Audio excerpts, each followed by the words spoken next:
at the base of it, I enjoy helping people. Some years ago, I got a call from an owner of a strip mall.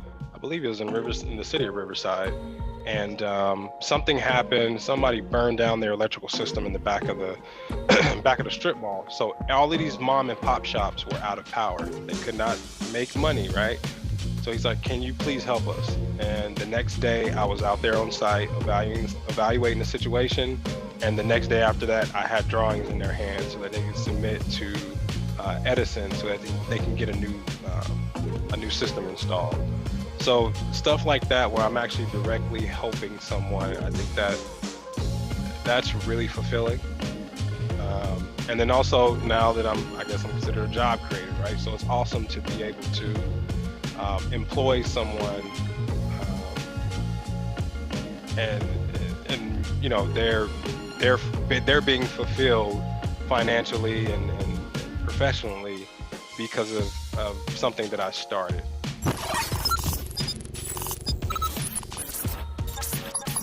Today, guys, we have Anthony Winston of Winston Engineering, owner and operator, and he's kind enough to sit down with us today.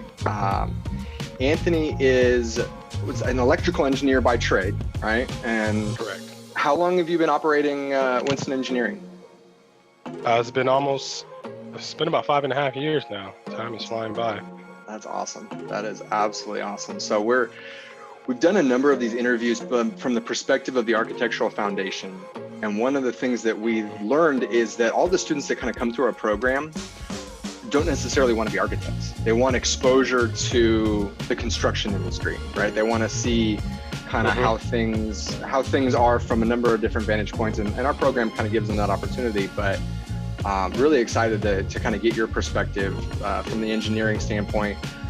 And then as somebody who's come up and, you know, as a minority, right? It's not something that we see a ton of, and that's hopefully something that we're kind of looking to grow in the space. So if we want to just jump right in, can you tell us just a little bit about yourself, your firm, and then your background?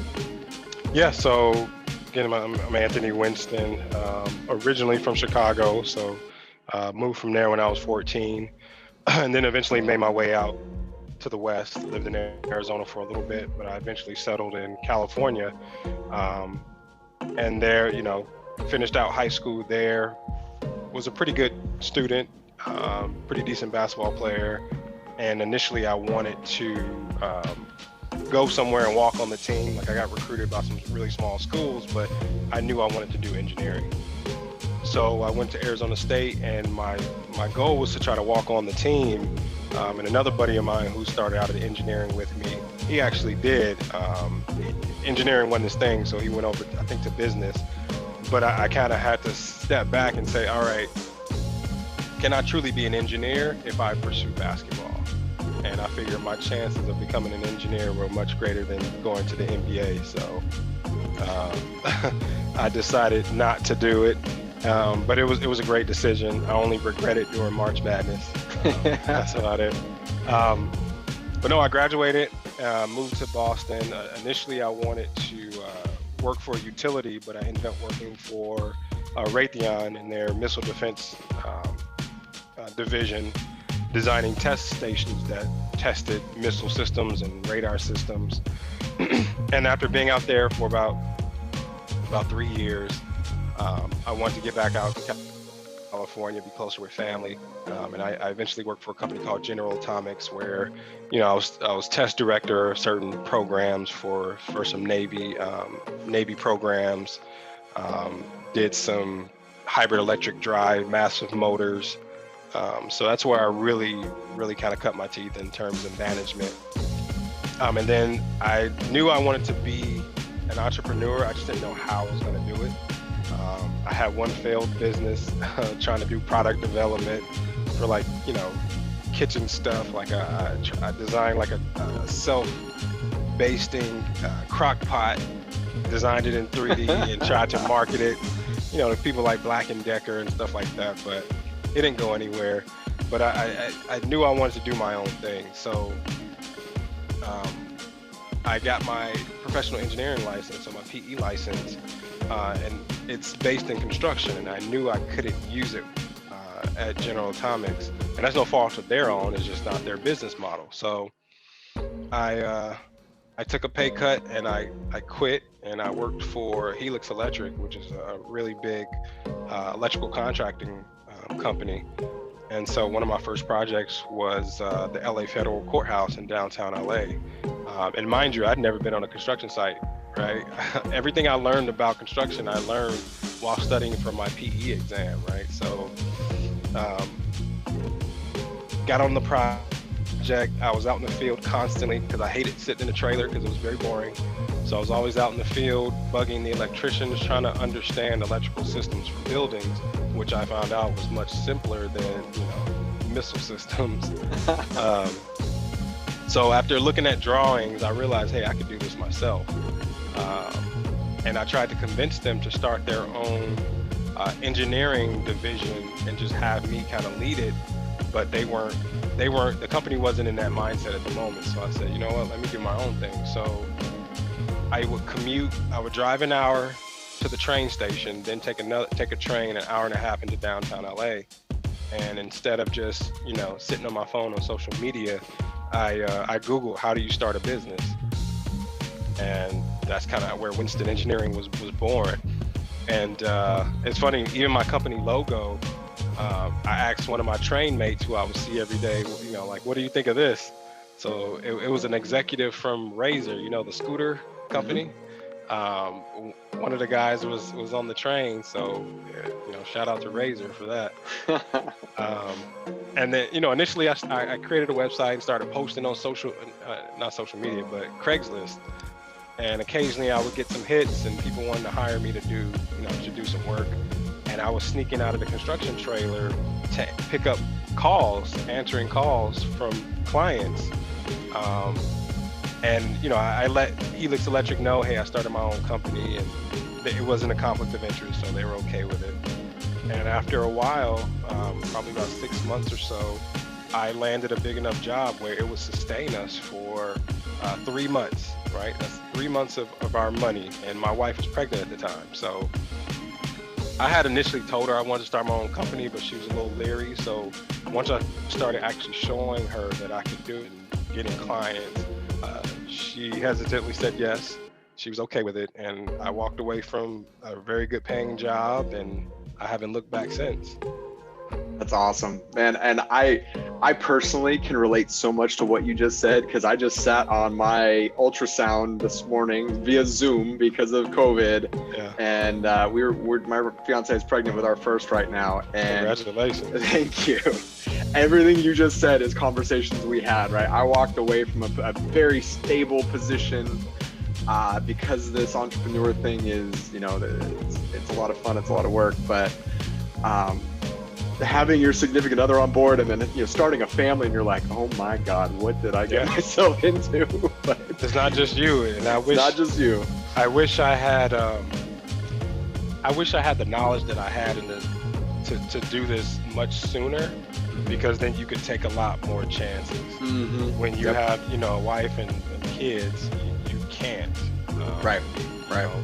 So it could be it could be life or death. Well, not life or death, but that's how it is in my head. Right. Yeah, it's funny that you learn at such a fast pace as an entrepreneur. Like something like your logo, like we're working on our third iteration of our logo right now, and I look back at the first one and I'm like, man, that served us when we opened, but so much has changed since then. It's just like, oh well, you just keep moving forward. But can you you talked a little bit about kind of basketball and engineering and the choice to become an engineer. Can you talk a little bit more about that and kind of what influenced that and the thinking there? Because that's something, and I'll include myself in this. When I went to junior college, I was playing football, and I was looking at football. I wasn't looking at what I was going to do beyond that. And that's a really, really important decision to be able to make, kind of in that 18 to 22-year-old range. So yeah, I think it comes down to being brutally honest with yourself. I went to high school in Riverside County, Rancho Verde High School, Moreno Valley, and my senior year, I think I was maybe ranked in the top 10 or 15 in the county, right? So it's not bad, but it's not amazing, right? You go to a D1 school, you're playing against the number one people from all over the world sometimes, right? So I had to be honest with myself and realize, yeah, I was good there, but can I really do this? And I knew the energy and the effort that I would have to put in to get to that point would not allow me to be an engineer. I mean, if once you start getting into your upper division courses, I mean, let's say my quantum physics class, right? Would the team really have a quantum physics tutor on the road with us? So I was very good in high school, but when I got to college, I needed a lot more help. So I was always knocking down the doors of my professors to get help. That's just how I was, right? So I needed to get that answered to pass that exam or pass that test, and I knew I wasn't going to get that help on the road. Maybe if I was like, I don't know, a Kobe prospect, right? The team will do whatever they can. Right. But if you're kind of at the bottom of the barrel, you got to figure that out on your own. So. Right. That's my fiance played softball at UCLA, and when she was pretty highly recruited, and she was picking schools based off education because she thought she was going to be an engineer. She ended up going to medical, but man, I wish I had that wisdom at that age. Like, she was literally planning, the undergrad and then graduate school after that. I'm like, good for you. Like, that is awesome. And I tried it again. Like I lived in Boston. I was in a semi-pro league where if you do well, they have recruiters from overseas looking at you, and you can go play overseas. And at that time, I was an engineer making pretty decent money. I'm playing against kids out of college who this is how they eat. So that type of drive is going to outwork me every time, right? So I ended up tearing my meniscus, and I was like, all right, that's enough of that. Right. Yeah. I tore my ACL at 21, and I was like, all right, you know what? We're just going to go ahead and call it now. Yeah. Awesome. Can you talk a little bit about what are some of the favorite parts of your job or the things that you get to do on a regular basis that are really fulfilling to you kind of through being an entrepreneur and through being an engineer? Well, that's a big question. At the base of it, I enjoy helping people. Some years ago, I got a call from an owner of a strip mall. I believe it was in the city of Riverside, and something happened. Somebody burned down their electrical system in the back of the strip mall. So all of these mom and pop shops were out of power. They could not make money, right? So he's like, can you please help us? And the next day I was out there on site evaluating the situation. And the next day after that, I had drawings in their hands so that they could submit to Edison so that they can get a new system installed. So stuff like that, where I'm actually directly helping someone, I think that's really fulfilling.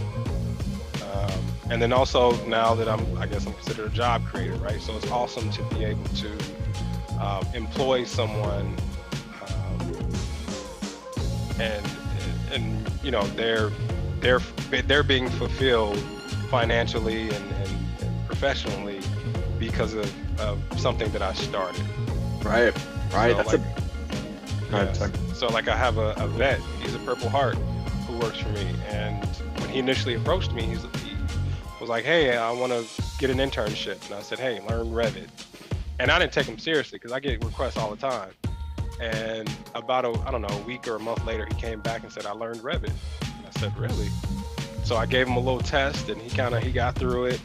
I hired him as an intern, I believe that next day. And he graduated from college. Now he's a full-time engineer with me. So he's on his way to being licensed, and we've had some discussions about him becoming kind of really up there in terms of the company. So those I love those kind of relationships.